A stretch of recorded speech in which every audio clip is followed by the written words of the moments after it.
He thought the danger was waiting somewhere far away in the city, but the warning came from a little girl standing barefoot in the rain. Rain slid down the neon signs of Koreatown, Manhattan in silver streaks, turning the crowded street into a river of blurred headlights and reflected colors, while 9-year-old Lily Brooks sat beneath the narrow awning of a closed convenience store with a plastic container full of handmade bracelets resting in her lap. Her small fingers moved carefully through strands of blue and gold thread, while passing strangers ignored her completely, their coats pulled tight against the cold November wind. Across the street, the Imperial Crescent Hotel glowed like a palace of glass and marble, its entrance crowded with black SUVs, security men in dark suits, and wealthy guests disappearing into warmth and luxury that felt 1,000 miles away from the soaked sneakers on Lily's feet. She had been outside for almost 4 hours, trying to earn enough money to help her grandfather pay the electric bill before it got shut off again. Most people walked past her without even looking down. A few dropped dollar bills into her cup without stopping. But Lily had learned a long time ago that invisible people notice things others didn't. And tonight, she noticed everything. 2 security guards stood near the side entrance of the hotel smoking cigarettes beneath a flickering light while speaking quietly in Arabic, their voices low beneath the sound of rain hitting the pavement. Lily wasn't trying to listen. She simply froze the moment she heard the language. Her father used to speak Arabic in their tiny apartment late at night when he thought she was asleep, practicing old military translations from his years overseas before the nightmares took him away piece by piece. He had taught her little phrases like games when she was younger. Colors, numbers, warnings, simple things a child would remember.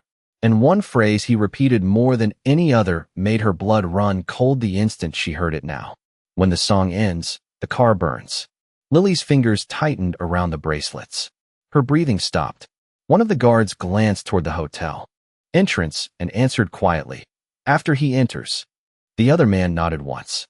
Calm, casual, like they were discussing the weather instead of something terrible. Lily's stomach twisted so hard it hurt. Her father had once explained those words to her during a thunderstorm when she was 7 years old. Not all dangerous people shouted, he'd said. The worst ones sounded calm. The song ends. The car burns. It was code, a warning about an explosion. Lily slowly looked across the street toward the line of black Escalades waiting beneath the hotel lights. Then the crowd near the entrance suddenly shifted. Men with earpieces straightened immediately. Umbrellas opened in perfect synchronization. And Ethan Kong stepped out of the revolving doors like the city itself had paused for him. Even from across the street, he carried the kind of silence that made powerful men nervous. Tall, sharp black overcoat, dark hair brushed neatly back, his expression unreadable beneath the glow of the hotel lights while bodyguards formed a moving wall around him. People lowered their voices as he passed. Some looked away entirely. Lily had heard his name before in whispers at grocery stores and laundromats. The Korean boss who owned half the buildings in the neighborhood. The man nobody crossed twice. Ethan Kong moved toward the waiting SUV while rain tapped softly against the polished black paint. Lily looked back toward the guards near the alley. One of them checked his watch. The other crushed his cigarette beneath his shoe. And suddenly her father's voice echoed so loudly in her memory, it almost felt alive. If you ever hear that phrase, Lily, run away from the car. Fear hit her all at once. Sharp, heavy. But when Ethan reached for the SUV door, Lily did the one thing nobody expected. She ran straight into the street through the rain, her bracelets scattering across the pavement behind her as she screamed with everything she had left. Don't get in that car. The entire hotel entrance froze. Rain hammered against the sidewalk while Lily stood in the middle of the street breathing hard, soaked hair clinging to her face as the final echo of her scream disappeared beneath the sound of traffic. One bracelet rolled slowly through a puddle beside her sneaker before stopping near the polished tire of the black Escalade. For one suspended second, nobody moved. Then the bodyguards reacted all at once. Get her back! One of them barked as 2 men rushed forward through the rain. Lily flinched when rough hands grabbed her shoulders and pulled her away from the vehicle. The plastic container slipped from her arms completely, colorful bracelets scattering across the wet pavement like spilled confetti beneath the hotel lights. Please, Lily cried, struggling to point toward the SUV. Do not get in the car. Her voice cracked with panic. One guard looked furious. Another looked embarrassed, glancing nervously toward hotel guests now whispering beneath the awning. To them, she looked like another homeless kid causing trouble outside a luxury hotel. Nothing more. Ethan Kong had not moved. He stood beside the open SUV door, one hand resting calmly against the black frame while rain collected on the shoulders of his coat. His face remained unreadable, but his dark eyes stayed fixed on the little girl as if trying to understand something nobody else noticed. "Search her," one guard muttered. "This could be distraction." Lily's chest tightened instantly. That word, distraction. Her father used to say dangerous men always assumed fear was a trick first. One of the guards checked her hoodie pockets roughly and found nothing except tangled bracelet strings and 12 damp dollar bills folded carefully beside an old grocery receipt. "She is clean," the man said. "Just some kid." "No," Lily whispered desperately. "I heard them." Ethan finally spoke, his voice calm enough to silence everyone around him instantly. "Heard who?" Lily looked toward the alley near the side entrance, but the two Arabic-speaking guards were already gone. Vanished. Her stomach dropped. "The men by the hotel wall," she said quickly. "They said after you get in the car." She swallowed hard, struggling to remember every word exactly the way her father taught her. "They said the song ends, and then the car burns." Several guards exchanged confused looks immediately. One gave a short laugh. Under his breath. "What is she talking about?" another muttered. But Ethan did not laugh. His expression changed almost invisibly. Not fear. Not belief. Calculation. "Where did you hear that phrase before?" he asked. Lily hesitated. Rainwater dripped from her eyelashes while passing headlights reflected across the street like broken glass. "My dad," she whispered. "He worked translating overseas before he got sick. He told me those words mean danger." One guard stepped closer to Ethan. "Boss, this is wasting time. We already swept the vehicles." Another nodded quickly. "Police detail checked the route 15 minutes ago." Still, Ethan did not move toward the SUV. Instead, he looked carefully at Lily again. Not at her clothes. Not at the soaked sneakers or trembling hands. At her eyes. And what he saw there unsettled him. Because children who lied usually looked at people. This little girl kept staring at the vehicle, like she was waiting for it to do something terrible. Ethan slowly removed his hand from the SUV door. Around them, the city continued moving without noticing how thin the line between ordinary life and disaster could become. Horns echoed in the distance. Steam rose from subway vents. Somewhere nearby, music drifted faintly from a karaoke bar down the block. Then one of Ethan's senior guards leaned closer. "Sir," he said quietly, "we should leave now." Ethan's jaw tightened slightly. For years, surviving his world depended on instincts sharper than everyone else around him. And right now, every instinct told him the terrified little girl standing barefoot in the rain believed every word she said. Ethan took one slow step backward away from the SUV. And at that exact moment, somewhere deep beneath the vehicle, a faint mechanical click echoed through the storm. The sound that followed was not loud at first. It was small, sharp, metallic, like a soda can snapping open somewhere beneath the storm.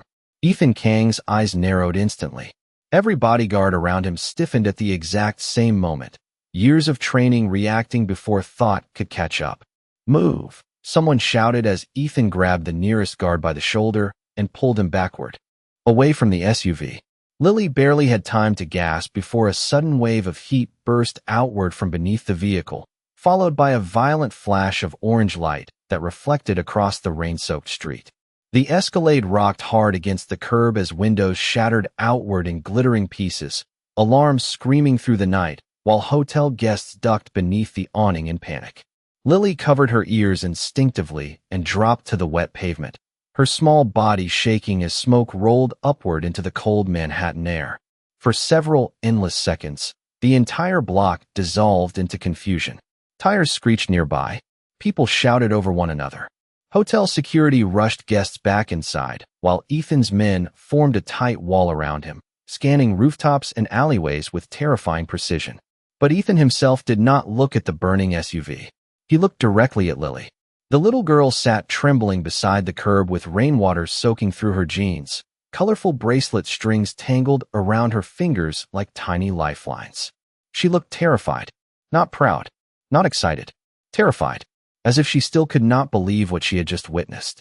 One bodyguard stormed toward her angrily. "Who sent you?" he demanded. "Talk now." Lily flinched so hard, she almost fell backward. "I do not know anything," she cried. "I just heard them talking." The man grabbed her arm, but Ethan's voice cut through the chaos immediately. "Enough." Silence hit instantly around him. Ethan stepped closer through drifting smoke and flashing police lights from the far end of the block. Up close, he looked even more intimidating than before.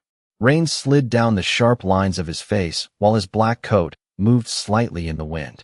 Yet something in his expression had changed. Not softness. Ethan Kong was not a soft man. But the cold distance in his eyes now carried something else. Attention. Careful attention. Lily slowly looked up at him. Her father used to tell her powerful men were the most dangerous when they became quiet. Ethan crouched slightly until he was closer to her eye level. "What is your name?" he asked calmly. "Lily," she whispered. "Lily Brooks." "How old are you?" 9. One of the guards muttered under his breath in disbelief. Ethan ignored him completely. "You understood the language because of your father?" Lily nodded slowly. "He used to translate for soldiers overseas before he got sick." Ethan studied her face carefully. Children were difficult to read for most people. Not for him. Fear he understood. Lies he understood even better. And nothing about this little girl felt rehearsed. Her breathing was uneven. Her hands would not stop shaking. She kept glancing toward the destroyed SUV like she expected another explosion at any second. That was real fear, not performance. Sirens grew louder in the distance now, bouncing off the glass towers surrounding Koreatown.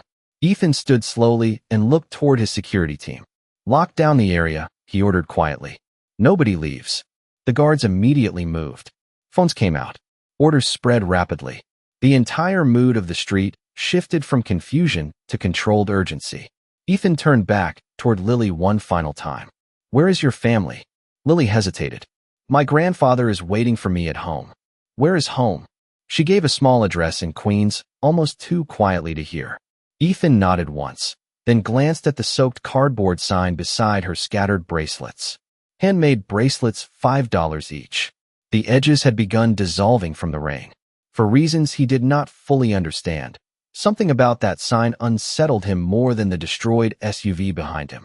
A child should not have been outside alone in weather like this trying to keep her lights on. Ethan removed his suit jacket slowly and handed it toward her. Lily blinked in shock. "You are freezing," he said simply. Around them, the street remained filled with smoke, flashing lights, and frightened whispers. But for the first time that night, Ethan Kong stopped thinking about who wanted him dead.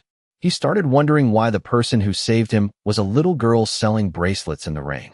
The rain finally began to slow 20 minutes later, but the street outside the Imperial Crescent still looked like the aftermath of a nightmare nobody could fully explain. Police barricades blocked traffic while flashing red and blue lights painted the wet pavement in restless colors. Hotel guests stood crowded behind glass windows whispering to one another as smoke drifted upward from the destroyed SUV. Yet inside the black armored sedan parked half a block away, the world felt strangely quiet.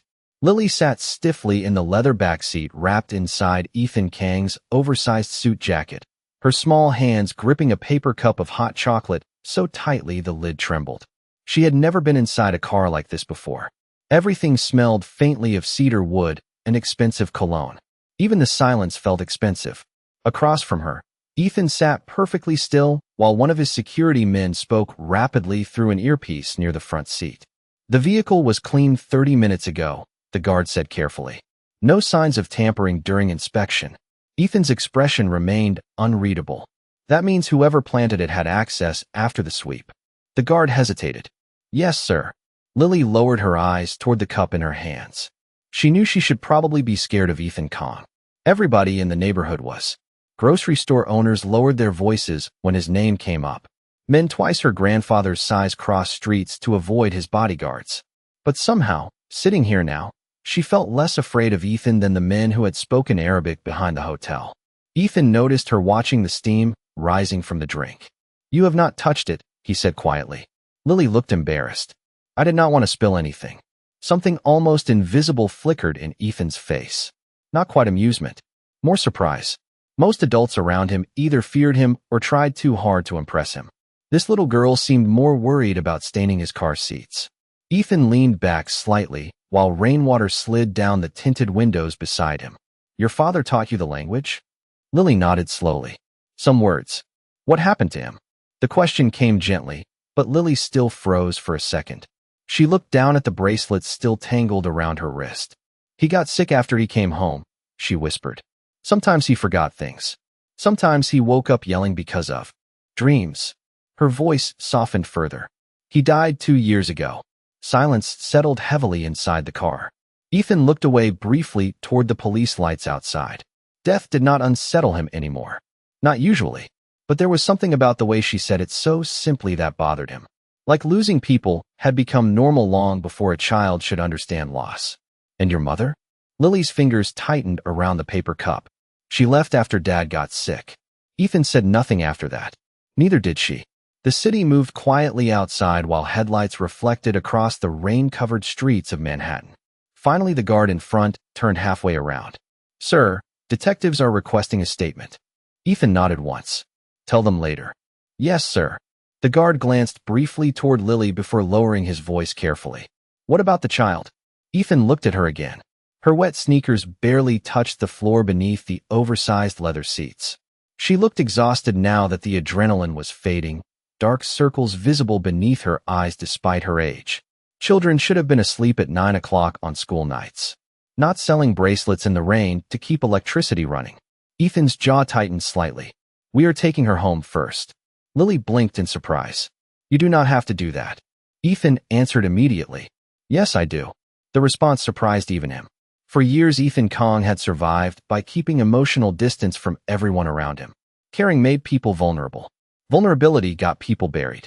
Yet tonight, a little girl with soaked sneakers and trembling hands had stepped in front of danger to save someone she did not even know. And somewhere deep beneath decades of caution and control, that truth unsettled him more than the attack itself.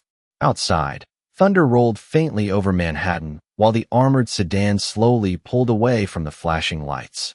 Neither Ethan nor Lily noticed the dark SUV parked 3 cars behind them beginning to follow silently through the rain. Queens looked different after midnight. The glass towers and luxury hotels of Manhattan faded behind them, replaced by narrow brick apartment buildings. Flickering laundromat signs and corner stores protected by metal grates pulled halfway down for the night. Rainwater still clung to the streets while the armored sedan rolled quietly through neighborhoods most wealthy people never noticed unless they were speeding past on the highway. Lily sat silently beside the window watching familiar streets pass by beneath blurred reflections of neon lights. Across from her, Ethan Kong noticed every detail without appearing to look at anything at all. The closed pharmacy with a broken sign. The man sleeping beneath newspapers near the subway stairs. The small church with peeling white paint and a flickering cross above the entrance. Places built from survival instead of comfort. He had grown up around places like this before power changed everything around him. Left here, Lily said softly after several blocks. The driver followed her directions immediately. They turned onto a quieter street lined with aging apartment buildings squeezed shoulder to shoulder beneath dim street lights. Laundry fluttered weakly from a fire escape despite the rain. A stray cat darted beneath a parked van. Ethan's security vehicle remained behind them at a careful distance, while another dark SUV stayed farther back near the intersection, almost hidden beneath the shadows. Inside the sedan, Ethan's lead guard noticed it immediately through the side mirror. Sir, he said quietly into his earpiece. Same vehicle from Midtown still behind us. Ethan did not turn around. How long? Since we crossed the bridge. Lily looked between them nervously. Is something wrong? Ethan's expression stayed calm. No, but the slight shift in posture among his security men told a different story entirely. The sedan slowed beside an old 6-story apartment building with faded green doors and cracked concrete steps. One hallway light flickered weakly above the entrance while rain dripped steadily from rusted gutters overhead. Lily looked embarrassed suddenly. This is it. Ethan glanced toward the building. You live here? She nodded quietly. 3rd floor. One guard stepped out first and scanned the sidewalk before opening Lily's door beneath a black umbrella. The little girl climbed out carefully, still wrapped in Ethan's oversized suit jacket that nearly reached her ankles. She hesitated after taking a few steps toward the building, then turned back toward the car. Thank you, she said softly. Ethan studied her face through the rain-speckled window. Lily. She stopped immediately. Do not sell bracelets outside at night anymore. The little girl lowered her eyes. We need the money. Ethan felt something cold settle heavily in his chest at the simplicity of her answer. No self-pity. No complaint. Just truth. Before he could respond, the apartment building entrance suddenly burst open. An elderly man rushed down the stairs wearing an old gray sweater and house slippers despite the cold rain. Lily. His voice shook with panic. The little girl ran straight toward him. Grandpa. The old man dropped to his knees and wrapped his arms around her tightly, like he thought she might disappear if he let go. His relief was immediate and overwhelming. I told you not to stay out this late, he whispered shakily into her wet hair. I was so worried. Ethan watched silently from inside the sedan while the grandfather pulled back enough to inspect Lily's face carefully. Then he noticed the line of black vehicles. The security men. The expensive suits. Fear immediately replaced relief in his eyes. He stood slowly in front of Lily protectively despite being nearly 70 years old and visibly exhausted. Ethan recognized that look instantly. A poor man preparing himself to defend the only thing he had left in the world. The old man swallowed hard before speaking carefully toward the car window. Sir, if she caused trouble, I apologize. Ethan stared at him for a long, quiet second. Then he opened the sedan door himself and stepped out into the rain. Every security guard around him straightened instantly while the old man's face lost color. Ethan approached slowly beneath the dim apartment light until he stood only a few feet away from them. Rain tapped softly against the umbrella above him while Lily clutched her grandfather's sleeve nervously. Ethan looked directly at the older man and spoke in a calm voice neither of them would ever forget. Your granddaughter saved my life tonight. The old man stared at Ethan Kong as though the rain itself had suddenly begun speaking back to him. For a moment, he simply stood frozen beneath the weak apartment light, with one protective arm still around Lily's shoulders, while black luxury vehicles lined the curb behind the most feared man in Koreatown. Saved your life? He repeated quietly, almost unable to process the words. Lily looked down at the wet concrete, uncomfortable with the attention now resting entirely on her. Ethan nodded once. There was an attack tonight outside the Imperial Crescent. The old man's expression immediately changed from confusion to alarm as he looked toward his granddaughter again. Lily. She swallowed nervously. I heard some men talking near the hotel. Ethan noticed the grandfather's hand tighten slightly around hers. Fear. Not for himself. For her. That kind of fear always looked the same no matter how old a man became. Sir. The old man said carefully toward Ethan. My granddaughter is a good child. She does not cause trouble. Ethan's eyes moved briefly toward Lily standing silently beside him in oversized sleeves that nearly covered her hands. I know, he answered. The words landed heavier than he intended. For several quiet seconds, only the sound of dripping rain filled the narrow street. Then Ethan looked toward the apartment building entrance. May I walk her upstairs? The old man blinked in surprise. Men like Ethan Kong did not ask permission often. Still hesitant, he nodded slowly and stepped aside. The three of them climbed the cracked stairwell together while security remained outside. The building smelled faintly of old radiator heat, damp concrete, and somebody cooking onions 2 floors below. Paint peeled from the walls in thin strips, while weak yellow lights flickered overhead every few feet. Lily walked quietly beside Ethan, still clutching the paper cup of now-cold hot chocolate against her chest. On the 3rd floor, her grandfather unlocked apartment 3B with a key attached to a faded Yankees lanyard. The apartment inside was tiny but clean. Old furniture carefully repaired instead of replaced. A small kitchen table pushed beside the window. Family photographs taped near the refrigerator because proper frames cost money they did not have. Ethan's eyes paused briefly on one picture sitting alone near the sink. A smiling man in military fatigues holding a much younger Lily on his shoulders. That was my dad, Lily said softly after noticing him looking. Ethan stepped closer to the photograph. The man looked tired even while smiling. The kind of tired that settled deep behind the eyes and never fully left. His name was Daniel Brooks, the grandfather explained quietly. Translator for the Army overseas. Ethan nodded slowly. And after he came home? The old man lowered his gaze toward the worn kitchen floor. The war came home with him. Silence settled heavily through the apartment. Lily moved quietly to the refrigerator and pulled out a crayon drawing held up by magnets. It showed a man holding her hand beside a bright yellow sun. Arabic letters covered the top in uneven handwriting. "Dad taught me that," she said. "It means protect the people who cannot protect themselves." Ethan stared at the drawing much longer than expected. Something about the uneven childish letters unsettled him in ways he could not explain. Because nobody had taught him lessons like that growing up. The streets that raised Ethan Kong taught survival first. Mercy second. Sometimes never. His phone vibrated suddenly inside his coat pocket. The moment he answered, his lead guard's voice came through low and urgent. "Sir, we confirmed the 2 Arabic-speaking guards never worked hotel security. Fake credentials." Ethan's expression darkened instantly. "And the SUV following us?" "Still outside." The room fell quiet again. Lily's grandfather looked nervous immediately. "Is someone following you here?" Ethan did not answer right away. Instead, he looked around the tiny apartment one more time. The patched curtains. The grocery coupons near the microwave. The water stains spreading across the ceiling corner. People like Lily survived entire lives in places powerful men never even noticed existed. Yet somehow this apartment held more honesty than most mansions Ethan had walked through. Finally, he looked toward the old man. "Lock the door after I leave," he said calmly. "Do not open it for anyone except Lily." Fear crossed the grandfather's face immediately. "What is happening?" Ethan glanced once toward the rain-covered window overlooking the street below. "Someone made a mistake tonight," he said quietly, "and now they are trying to fix it." The hallway outside apartment 3B felt colder after Ethan's warning. Lily's grandfather locked the door carefully behind him while the sound of distant thunder rolled across Queens like something restless moving through the city.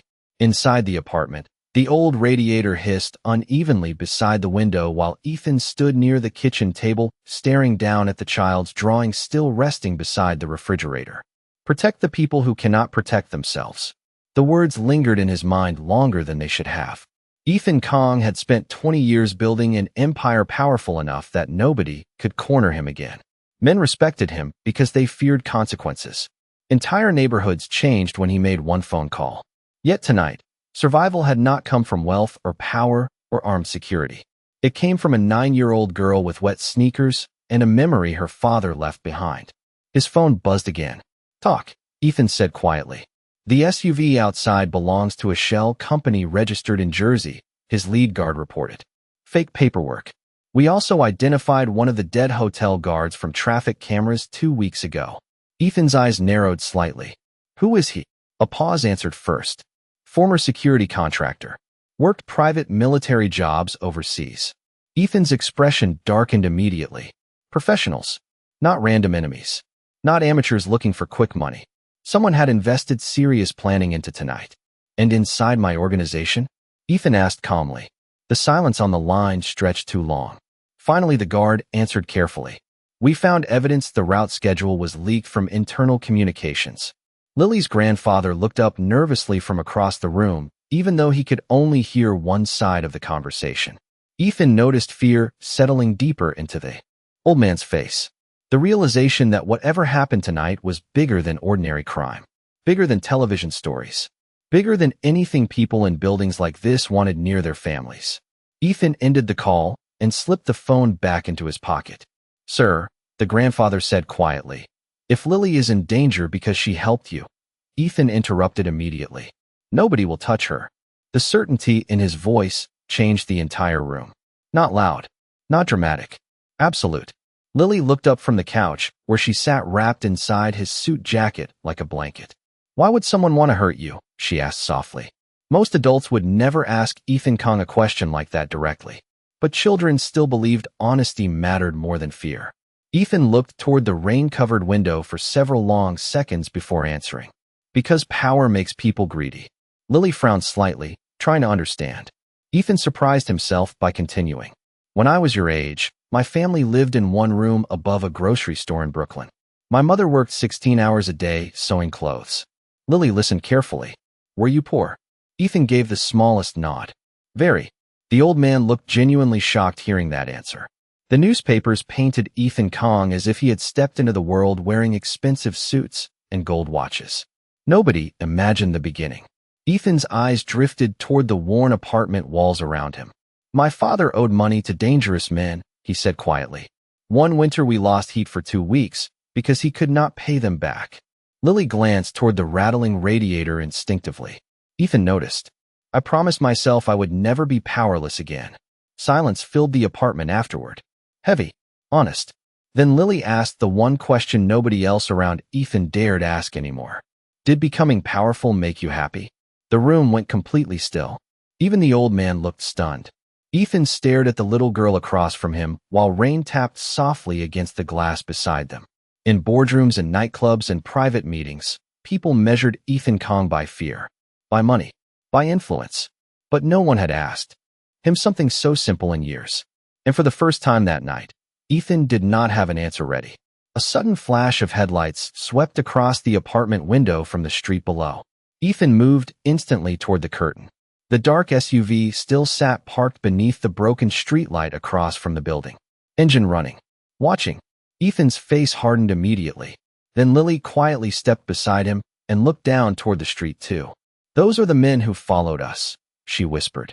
Ethan studied the reflection of the SUV in the rain-soaked pavement below while something cold settled into his chest again. Whoever failed tonight was not giving up. And now they knew exactly where Lily Brooks lived. The dark SUV remained parked across the street for almost 10 minutes without moving. Its headlights stayed off, hidden beneath the weak glow of the broken street lamp, while rainwater slid slowly across the windshield. Inside apartment 3B, nobody spoke much anymore. Even Lily seemed to understand something dangerous had shifted.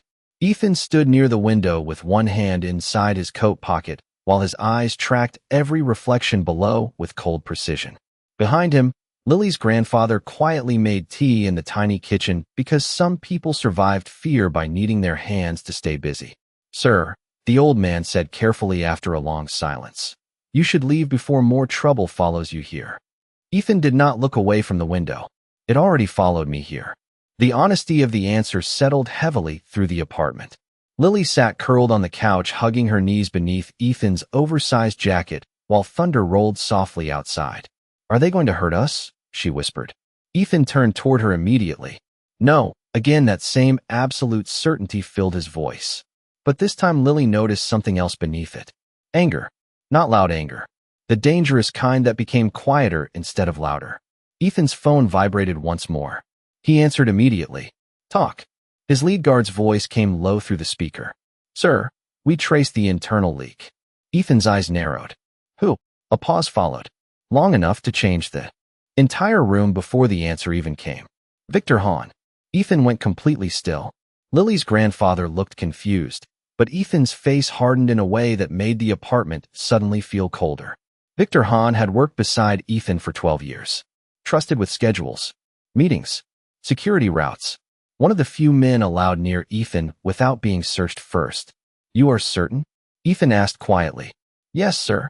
Financial transfers hit offshore accounts yesterday morning. We also recovered deleted communications between Hahn and the contractors connected to tonight. Ethan said nothing after that. Outside, rain continued sliding down the apartment windows in silver lines while Queens traffic hummed faintly several blocks away. Betrayal never shocked Ethan anymore. But this one settled deeper than expected. Because loyalty was the only currency he truly respected. Finally he spoke again. Bring him to the warehouse. Alive? The guard asked carefully. Ethan's eyes drifted briefly toward Lily sitting on the couch, watching him nervously. Yes, he answered calmly. I want answers first. He ended the call and slipped the phone away. Lily studied him quietly for a moment. Your friend lied to you? She asked softly. Ethan almost corrected her automatically. Men like Victor Hahn were not friends. They were business, strategy, necessary alliances. But somehow, hearing the question from a child made the lie feel pointless. Yes, Ethan admitted. Lily looked down at the frayed bracelet string around her wrist. My dad used to say people who hurt you are usually close enough to shake your hand first. Ethan stared at her in silence. The words landed harder than she realized. Across the room, the old man slowly set 3 chipped coffee mugs on the kitchen table. Your father sounds like he was a wise man. Lily smiled faintly for the first time all night. He was. Ethan looked again toward the family photograph near the refrigerator. Daniel Brooks, smiling in military uniform while carrying his daughter on his shoulders. A man forgotten by almost everyone except the child still trying to live by his lessons. Suddenly, headlights swept across the apartment walls. Again, the dark SUV outside finally moved. Slowly, deliberately. Ethan stepped toward the window immediately as the vehicle rolled halfway down the block before stopping directly beneath apartment 3B. Then the driver's side window lowered slightly. Lily's grandfather froze. Lily instinctively moved closer to Ethan without even realizing it. Down below, a man stepped out holding something small in his hand. Not a weapon, an envelope. He placed it carefully on the sidewalk beneath the building entrance before returning to the SUV. Seconds later, the vehicle disappeared into the rain without another sound. Silence swallowed the apartment. Ethan stared at the envelope below for several long seconds before speaking into his earpiece. Do not touch it until bomb squad clears it. One guard acknowledged immediately from outside. But even from the third-floor window, Ethan could already see 3 words written across the front in black marker large enough to read through the rain. We see her. By sunrise, the rain had finally stopped over Queens. Water still dripped from fire escapes and broken gutters, while pale morning light spread slowly across the city like it was trying to pretend the night before had never happened. But inside apartment 3B, nobody had slept much. Lily sat near the window wearing clean pajamas borrowed from a neighbor downstairs while her grandfather quietly cooked eggs in the tiny kitchen with shaking hands that still had not fully steadied. Ethan Kong remained seated at the small kitchen table, untouched coffee cooling beside him while security updates moved constantly through the phone pressed against his ear. Victor Hahn confessed to leaking the route. His lead guard reported quietly. He believed the organization needed younger leadership. Ethan stared silently at the steam rising from his coffee. 12 years of loyalty traded for ambition. In his world, betrayal always arrived wearing a familiar face. And the contractors? Ethan asked. Gone before sunrise. They cleared every location we had. Ethan's jaw tightened slightly. Professional. Disciplined. Expensive. But none of that mattered anymore. Because they had made one fatal mistake. They threatened a child under his protection. Ethan ended the call and looked across the apartment toward Lily drawing quietly at the table with a box of old crayons. The little girl glanced up nervously. Are the bad men gone? Ethan surprised himself with how gently he answered. They will not come near you again. Lily studied his face carefully, as if deciding whether powerful men could tell the truth. Then she nodded once and returned to her drawing. Ethan watched her for a long moment before speaking again. You should not miss school today. Lily looked embarrassed immediately. I already missed 2 days this month. Her grandfather sighed tiredly from the stove. The landlord shut off the heat last week. She got sick. Ethan's eyes moved slowly across the apartment again. The patch walls. The old radiator barely working. The overdue bills stacked carefully beside the microwave as if organizing problems somehow made them smaller. He had walked through penthouses larger than this entire floor. Yet somehow this cramped apartment carried more dignity than half the rich men he knew. A quiet knock sounded at the door. Every security guard outside stiffened instantly before one voice came calmly through the hallway. Delivery for Miss Lily Brooks. Ethan nodded toward the grandfather. Open it. The old man hesitated before unlocking the door carefully. 2 men in dark suits stood outside holding several large shopping bags and a folded document envelope. Behind them, workers were already carrying brand new space heaters up the stairs. Lily blinked in confusion. What is happening? Ethan reached for the envelope and placed it gently on the table beside her crayons. Your rent is paid for the next 3 years, he said simply. The old man looked stunned. Sir, we cannot accept. Yes, you can. Ethan's voice remained calm, but left no room for argument. Lily opened the envelope slowly with small trembling fingers. Inside sat enrollment papers for St. Catherine Academy, one of the best private schools in Queens. Her eyes widened instantly. This school is for rich kids, she whispered. Ethan looked directly at her. No, it is for smart kids. Silence filled the apartment again. Heavy. Emotional. The grandfather suddenly lowered himself into a kitchen chair, overwhelmed beyond words. For years he had worked maintenance jobs, skipped meals, and hidden overdue notices from Lily just trying to keep them afloat after his son died. And now, Because one brave little girl chose courage over fear, everything was changing. Ethan stood slowly near the window as morning sunlight finally broke through the clouds outside. Down below, the black SUVs waited quietly beside the curb while the neighborhood slowly woke around them. Kids walked toward school with backpacks too heavy for their shoulders. Shop owners rolled open metal gates. Ordinary people beginning ordinary mornings without realizing how close danger had come during the night. Lily walked toward Ethan holding the crayon drawing she had finished. It showed a tall man in a black coat standing beside a little girl beneath bright yellow sunlight. Above them, in uneven childish handwriting, she had written the Arabic phrase her father taught her years ago. Protect the people who cannot protect themselves. Ethan stared at the drawing for several silent seconds before carefully folding it and placing it inside his coat pocket like something priceless. Then he looked down at Lily one final time. Your father would be proud of you, he said quietly. The little girl smiled through tears. She had tried very hard not to cry. And as Ethan Kong stepped into the hallway surrounded once again by armed security and silence, something inside him had shifted in a way power and money never could.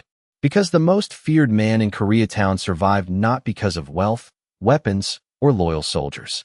He survived because one little girl selling $5 bracelets in the rain chose to care about a stranger. And that morning, for the first time in many years, Ethan Kong remembered what dignity looked like.